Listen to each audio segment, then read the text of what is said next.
Bienvenue dans la Minute Quiz.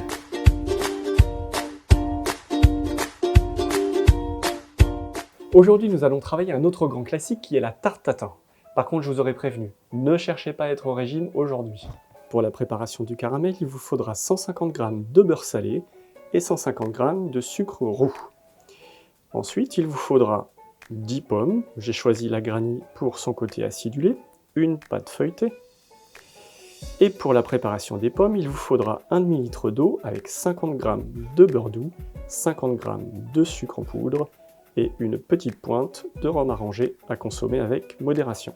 3 étapes pour la préparation de la tarte tatin. On commence par le caramel, ensuite on va faire revenir les pommes dans le beurre pour les ramollir et pour finir, la cuisson au four.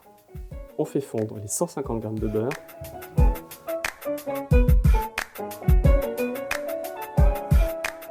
Une fois que le beurre est complètement fondu, on y ajoute les 150 g de sucre.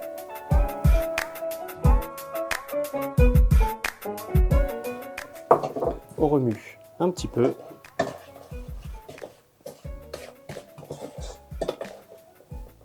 Et maintenant, on laisse prendre le caramel. Le sucre de canne apporte déjà une couleur brune au caramel, et surveillez-le bien pour ne pas qu'il devienne trop amer.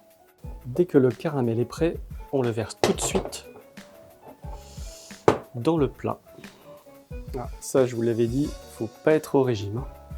On passe à présent à l'épluchage des pommes. Comme je vous le disais en introduction, j'ai choisi la pomme Granny pour son côté acidulé, qui va compenser le côté très sucré du caramel. Une fois les pommes épluchées, on les découpe en quartiers, tout en enlevant la partie centrale. Dans le demi-litre d'eau que vous avez chauffé, ajoutez les 50 g de beurre, les 50 g de sucre et les 2 cuillères à soupe de rhum arrangé. Une fois que le beurre est fondu, faites ramollir les pommes dans cette préparation et commencez à préchauffer le four à 180 degrés. Une fois que les pommes sont ramollies, vous les sortez une à une dans un plat, qu'elles s'égouttent, et vous passez aux autres pommes. Et pendant ce temps-là, vous pouvez commencer à faire la mise en place de vos pommes dans le moule.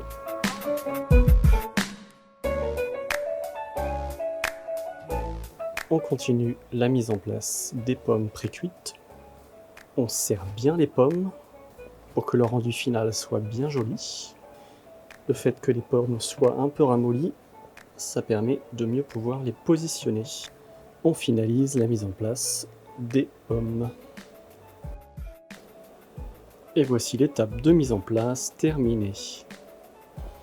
On va à présent positionner le moule par-dessus la pâte afin de découper.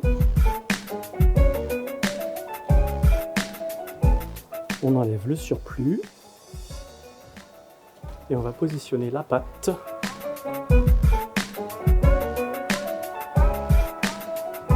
sur les pommes. Et on enfonce bien sur les bords. On pique avec une fourchette la pâte pour éviter qu'elle gonfle. Le four étant préchauffé à 180 degrés, on va pouvoir passer la tarte au four pendant 35 minutes. La tarte est cuite, on va juste attendre 10 minutes avant de la retourner. Si vous voulez que vos pommes soient bien brillantes, on va rajouter une petite astuce. On va faire chauffer dans une casserole un peu de confiture.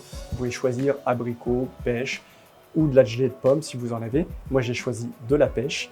Et une fois que la confiture est chaude, vous l'étalez sur les pommes et vous verrez le résultat au top. Dégustez la tarte tiède et vous pouvez aussi l'accompagner d'une boule de glace de vanille ou alors d'un petit peu de crème fraîche. La recette est terminée, j'espère qu'elle vous a plu. En tout cas, épatez vos invités avec cette tarte tatin. Et moi, j'espère qu'on se retrouve la prochaine fois si vous vous abonnez pour mes futures recettes.